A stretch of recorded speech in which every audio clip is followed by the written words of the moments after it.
Hello everyone, welcome to my YouTube channel GK exam teachers में। तो आप लोगों का स्वागत है हमारे यूट्यूब चैनल में। आज हम लोग करने वाले हैं इंडियन नेशनल मूवमेंट को, जिसमें कुछ इंपॉर्टेंट पॉइंट्स के बारे में बताया गया है जो बीपीएससी 70वीं एग्ज़ाम होने वाली है।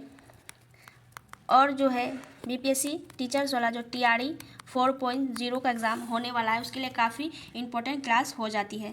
और ये सारे जो नोट्स हैं मैं एनसीईआरटी पढ़ के ही बनाई हूँ। एनसीईआरटी के सारे पॉइंट्स इसमें दिया गया है, तो आप लोग अच्छे से इस वीडियो को देखिएगा। और बाकी अन्य जो बिहार में एग्ज़ाम होते हैं या फिर कोई सा भी कम्पिटिटिव एग्ज़ाम होता है, उसके लिए बहुत ही इंपॉर्टेंट ये वीडियो होगा। तो चलिए हम लोग शुरू करते हैं। इंडियन नेशनल मूवमेंट को मैं करा रही हूँ, इससे पहले मैं एक वीडियो और अपने यूट्यूब चैनल में अपलोड की हूँ, तो आप लोग जाके उसको देखिएगा। पहले उसको देखिएगा, फिर इसको देखिएगा, इस वीडियो को, तो ज़्यादा बेनिफिट होगा, ज़्यादा अच्छे से समझ आएगा। तो चलिए हम लोग शुरू करते हैं इंडियन नेशनल यूनियन को। इंडियन नेशनल यूनियन की स्थापना जो 1884 को हुई थी, और किसने इसकी स्थापना की थी, तो इसके संस्थापक थे ए.ओ. ह्यूम महोदय। ए.ओ. ह्यूम ने ही शिमला में कांग्रेस बनाने की योजना बनाई थी। तो कांग्रेस बनाने की सबसे पहले जो योजना बनाई थी वो कौन थे, तो ए.ओ. ह्यूम महोदय थे। ए.ओ. ह्यूम को हर्मिट ऑफ शिमला या शिमला के सन्यासी भी कहा जाता है।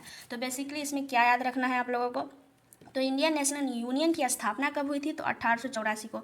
इंडियन नेशनल यूनियन की स्थापना 1884 को ही इंडियन नेशनल यूनियन की स्थापना हुई थी। और इसके संस्थापक कौन थे, तो ए.ओ. ह्यूम महोदय थे। ए.ओ. ह्यूम महोदय जो थे इंडियन नेशनल यूनियन की स्थापना किए थे। और ए.ओ. ह्यूम जो थे, इन्होंने ही शिमला में कांग्रेस बनाने की योजना बनाई थी। तो कांग्रेस बनाने की योजना कौन बनाई थी, तो ए.ओ. ह्यूम महोदय। कहाँ, तो शिमला में। और ए.ओ. ह्यूम को हर्मिट ऑफ शिमला या शिमला के सन्यासी भी कहा जाता है। तो आप लोगों को यह पॉइंट याद रखना है। उसके बाद हम लोग देखते हैं दादा भाई नौरोजी के बारे में क्या बताया गया है। दादा भाई नौरोजी के सुझाव पर इंडियन नेशनल यूनियन का नाम बदलकर इंडियन नेशनल कांग्रेस कर दिया गया।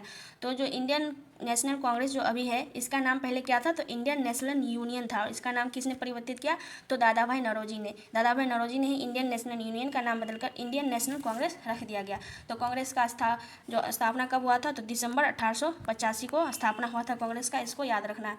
और इस टाइम जो गवर्नर कौन थे, तो गवर्नर थे लॉर्ड रे। और महासचिव कौन थे, तो ए.ओ. ह्यूम महोदय थे। और इंडियन नेशनल कांग्रेस की स्थापना कहाँ हुआ था, तो इसका फर्स्ट मीटिंग तो बॉम्बे में हुआ था। बॉम्बे में कहाँ हुआ था, तो गोकुल दास तेजपाल संस्कृत विद्यालय में जो इसका स्थापना हुआ था। यह मीटिंग कहाँ होना था, पुणे में होना था, लेकिन जो हुआ प्लेग हो गया, उसके कारण कहाँ हो गया, तो बॉम्बे में इसका जो फर्स्ट मीटिंग हुआ। पहले होना तो कहाँ था, पुणे में था, पर प्लेग के कारण क्या हुआ, बॉम्बे में हो गया। और इसके फर्स्ट प्रेसिडेंट कौन थे, तो व्योम चंद्र बनर्जी थे। और 72 लोगों ने भाग लिया था। और 72 लोगों को क्या कहा जाता है, तो 72 बहादुर भी कहा जाता है। और गवर्नर जनरल कौन था, तो लॉर्ड डफरिन।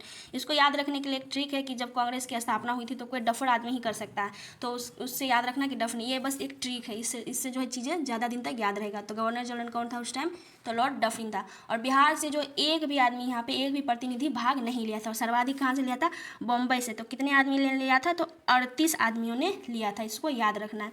उसके बाद हम लोग नेक्स्ट चलते हैं। क्या है, दादा भाई नौरोजी के बारे में ही बताया गया है। तो दादा भाई नौरोजी का जो एक पुस्तक है जिसमें धन निकासी, ड्रेन ऑफ वेल्थ का सिद्धांत दिया गया है। तो दादा भाई नौरोजी का जो पुस्तक है उसका नाम क्या है, ड्रेन ऑफ वेल्थ का सिद्धांत दिया गया है दादा भाई नौरोजी के द्वारा। तो इस पुस्तक में क्या है, तो धन निकासी के बारे में इस पुस्तक में बताया गया है।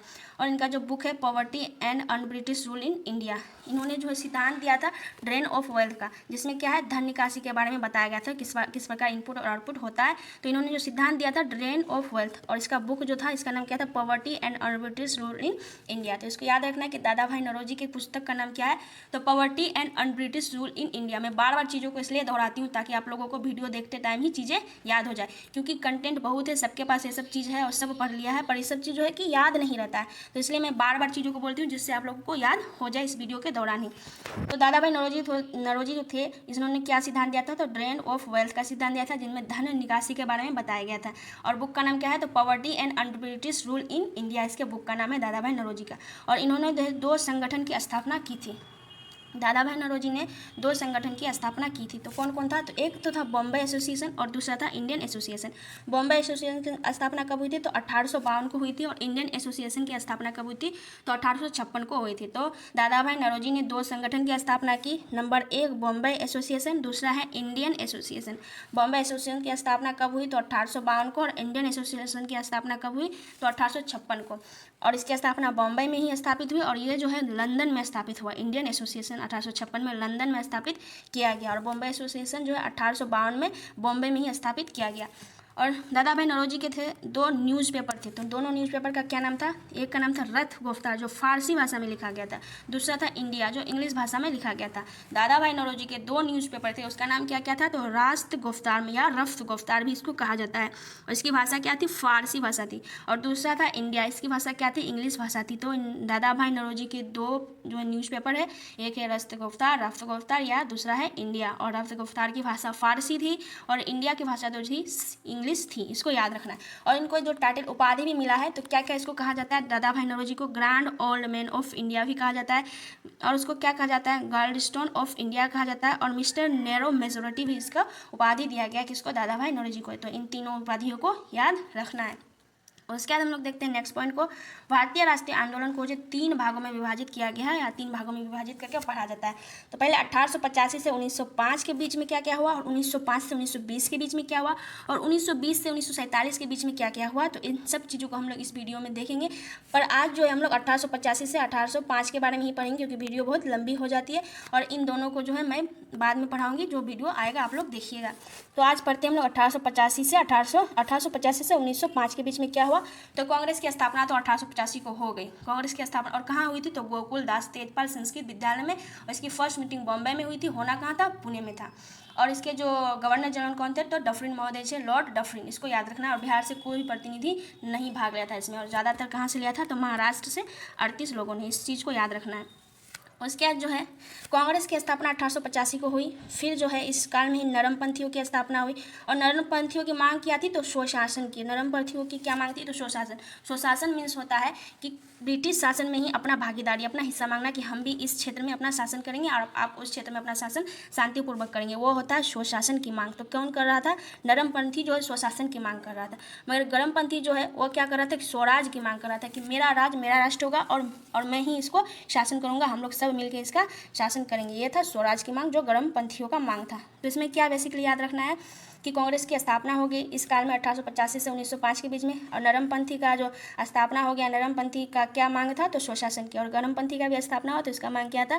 स्वराज की। उसके बाद हम लोग आगे देखते हैं, आगे क्या बताया गया कांग्रेस की मीटिंग के बारे में।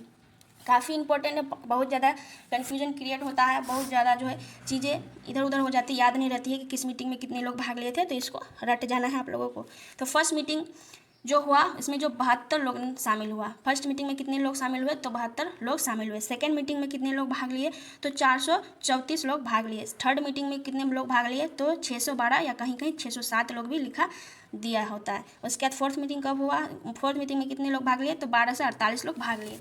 तो याद रखना है कि फर्स्ट मीटिंग में कितने लोग? 72, दूसरे में 434, तीसरे में 612 या 607, और चौथे में 12 से 48। तो इसको याद करना है, बार बार पढ़िएगा, बार बार वीडियो को देखिएगा, तो चीज़ें जो है याद हो जाएगी। लॉर्ड डफरिन के बारे में बताया गया है। तो लॉर्ड डफरिन का एक कथन था, क्या कथन है? कांग्रेस को सूक्ष्मदर्शी संस्था कहा। तो लॉर्ड डफरिन ने कांग्रेस को क्या कहा? सूक्ष्मदर्शी संस्था कहा। सूक्ष्मदर्शी संस्था किसने कहा कांग्रेस को? तो लॉर्ड डफरिन ने। इसको याद रखना है। उसके बाद लॉर्ड एल्गिन का भी एक कथन है, उसको भी पढ़ते हैं। हमने भारत को तलवार के बल पर जीता है। यह कथन किसका? तो लॉर्ड एल्गिन का। इसको याद रखना है कि लॉर्ड एल्गिन ने क्या कहा था? तो हमने भारत को तलवार के बल पर जीता है। और लॉर्ड डफरिन में क्या कहा था? कि कांग्रेस जो है सूक्ष्मदर्शी संस्था है। उसके बाद हम लोग नेक्स्ट पॉइंट को देखते हैं। सेकंड मीटिंग के बारे में बताया गया। फर्स्ट मीटिंग के बारे में तो हम लोग जानते हैं कि फर्स्ट मीटिंग होना पुणे में था, मगर क्या हुआ? प्लेग हो गया, जिसके कारण बॉम्बे में हुआ इसका फर्स्ट मीटिंग। तो अब हम लोग सेकंड मीटिंग को देखते हैं। सेकंड मीटिंग जो है कब हुआ? तो कलकत्ता में हुआ 1886 को। फर्स्ट मीटिंग जो है 1885 को हुआ, और इसके जो अध्यक्ष थे कौन थे? दादा भाई नौरोजी थे। सेकंड मीटिंग के अध्यक्ष कौन थे? तो दादा भाई नौरोजी थे। और 1886 में सेकंड मीटिंग हुआ, इसको याद रखना है। और सेकंड मीटिंग में है जो कितने लोगों ने भाग लिया? तो अभी हम लोग पढ़े कितने लोगों ने इसमें भाग लिया सेकंड मीटिंग में? तो 434 लोगों ने भाग लिया सेकंड मीटिंग में। उसके बाद देखते हैं हम लोग थर्ड मीटिंग को। थर्ड मीटिंग कहाँ हुआ? तो तीसरा जो मीटिंग हुआ मद्रास में हुआ, 1887 को हुआ। इसके जो अध्यक्ष बदरुद्दीन तैयब जी थे, और बदरुद्दीन तैयब जी जो थे कांग्रेस के पहले मुस्लिम अध्यक्ष थे। पहले मुस्लिम अध्यक्ष कौन थे? तो बदरुद्दीन तैयब जी पहले मुस्लिम अध्यक्ष थे। तो तीसरे मीटिंग में भाग लिए थे, और तीसरे मीटिंग का जो है उन्होंने ये किया था, अधिवेशन किया था, संशोधन किया था। तीसरे मीटिंग में मद्रास में हुआ था। तीसरा मीटिंग जो मद्रास में 1887 को हुआ था बदरुद्दीन तैयब जी के द्वारा। और कांग्रेस के जो पहले मुस्लिम अध्यक्ष थे कौन थे? बदरुद्दीन तैयब जी हैं, जो थर्ड मीटिंग में भाग लिया था। इसको याद रखना है। उसके बाद हम लोग देखते हैं, और थर्ड मीटिंग में कितने लोगों ने भाग लिया था? तो 612, या कहीं कहीं जो 607 भी दे दिया जाता है, तो इसको भी याद रखना है। अब देखते हैं फोर्थ मीटिंग को। चौथा मीटिंग जो है इलाहाबाद में हुआ, 1888 को हुआ और अध्यक्ष तो साथ जॉर्ज यूले थे। और फर्स्ट ब्रिटिश अध्यक्ष कौन थे? तो जॉर्ज यूले थे। इसको याद रखना है कि ये कब बने, तो फोर्थ मीटिंग में बने। कब? 1888 को हुआ था और अध्यक्ष कौन था? जॉर्ज यूले, और फर्स्ट ब्रिटिश अध्यक्ष बने। इसको याद रखना है। और मद्रास में जो हुआ था 1887 को, इसमें कौन बना? तो बदरुद्दीन तैयबजी, जो कांग्रेस के पहले मुस्लिम अध्यक्ष बने थे। इसको याद रखना है। उसके पहले जो दादा भाई नौरोजी बने, फिर दूसरे मीटिंग में दादा भाई नौरोजी बने, तीसरे में कौन बने? तो बदरुद्दीन बने, और चौथे में कौन बने? तो जॉर्ज यूले बने। इन सब चीज़ों को याद रखना है। उसके बाद जो है 4 अंग्रेज व्यक्ति जो कांग्रेस के अध्यक्ष बने, तो कौन कौन थे? 4 व्यक्ति याद करते हैं हम लोग। जॉर्ज यूले, प्रथम जो थे जॉर्ज यूले, जो इलाहाबाद में 1888 को यह बने जॉर्ज यूले। विलियम बेडरबन, बॉम्बे और इलाहाबाद में बने 1889 और 1910 को इलाहाबाद में विलियम बेडरबन बने अंग्रेज व्यक्ति जो कांग्रेस के अध्यक्ष बने। उसके बाद है अल्फ्रेड वेब, जो मद्रास में बने 1894 को, और हेनरी कॉट जो बने बॉम्बे में 1904 को। तो ये सारे पॉइंट जो काफ़ी इंपॉर्टेंट है और एग्जाम में पूछ लिया जाता है। और पढ़े तो हम लोग सब कुछ है, पर एग्जाम के टाइम कुछ याद नहीं आता है, कन्फ्यूजन हो जाता है कि कब कैसे कौन बना था। तो इन सब चीज़ों को याद करना है कि 4 अंग्रेज व्यक्ति जो कांग्रेस के अध्यक्ष बने थे वो कौन कौन थे? George Yule, William Wedderburn, Alfred Webb और हेनरी कॉट। और कहाँ बने थे, इन सब चीज़ों को भी मैं लिख दी हूँ, आप लोग याद कर लीजिएगा। उसके बाद देखते हैं लॉर्ड डफरिन के बारे में क्या बताया गया है। लॉर्ड डफरिन ने सेकेंड मीटिंग कांग्रेस में गार्डन पार्टी दी थी, लेकिन इसमें कौन भाग नहीं लिया था? तो व्योमेश चंद्र बनर्जी जो थे इसमें शामिल नहीं हुए थे। तो इसको याद रखना है कि व्योमेश चंद्र बनर्जी जो थे इसमें भाग नहीं लिए थे। डफरिन ने जो सेकेंड मीटिंग में कांग्रेस की सेकेंड मीटिंग में गार्डन पार्टी दी थी। और व्योमेश चंद्र बनर्जी जो थे वो कौन थे? तो व्योमेश चंद्र बनर्जी जो फर्स्ट प्रेसिडेंट थे किसके? जो कांग्रेस के संस्थापना जब हुई थी, तो कांग्रेस के संस्थापना के टाइम जो कौन थे फर्स्ट प्रेसिडेंट? तो व्योमेश चंद्र बनर्जी ही थे, और इन्होंने जो गार्डन पार्टी में भाग नहीं लिया। उसके बाद देखते हैं लाला लाजपत राय के बारे में क्या बताया गया है। लाला लाजपत राय जो कांग्रेस के 4th मीटिंग में पहली बार शामिल हुए और जो इन्होंने हिंदी में अपना भाषण दिया, इसको याद रखना काफ़ी इंपॉर्टेंट है। जो कांग्रेस की स्थापना में, कांग्रेस की मीटिंग में जो शामिल हुए 4th मीटिंग में, वो कौन थे? लाला लाजपत राय। और पहले लाला लाजपत राय थे जो हिंदी में अपना जो भाषण दिया था। इसको याद रखना है। सेफ्टी ऑफ वाल्व थ्योरी, सुरक्षा कपाट का सिद्धांत, तो कौन दिया? विलियम बेडरबन ने दिया है। इसको विलियम बेडरबन ने दिया था। और ए ओ ह्यूम के जीवनीकार है। विलियम बेडरबन कौन है? तो ए ओ ह्यूम के कौन है? जीवनीकार है। और सेफ्टी ऑफ वाल्व थ्योरी, सुरक्षा कपाट का सिद्धांत इन्होंने ही दिया। कौन? तो विलियम बेडरबन ने। और विलियम बेडरबन जो क्या है? एक लेखक है और ए ओ ह्यूम के जीवनीकार है। उसके बाद इसमें कुछ पॉइंट्स है लाला लाजपत राय के बारे में।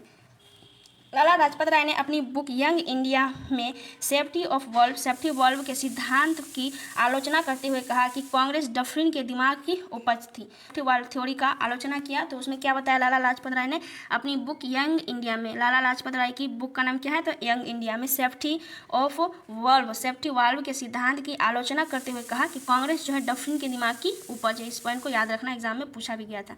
उसके बाद है ए ओ ह्यूम के बारे में। कांग्रेस के बांकीपुर मतलब बिहार एवं पटना में अधिवेशन कांग्रेस का पिता कहा गया जाता है। कांग्रेस के जो बांकीपुर अधिवेशन में कांग्रेस का पिता कहा जाता है किसको?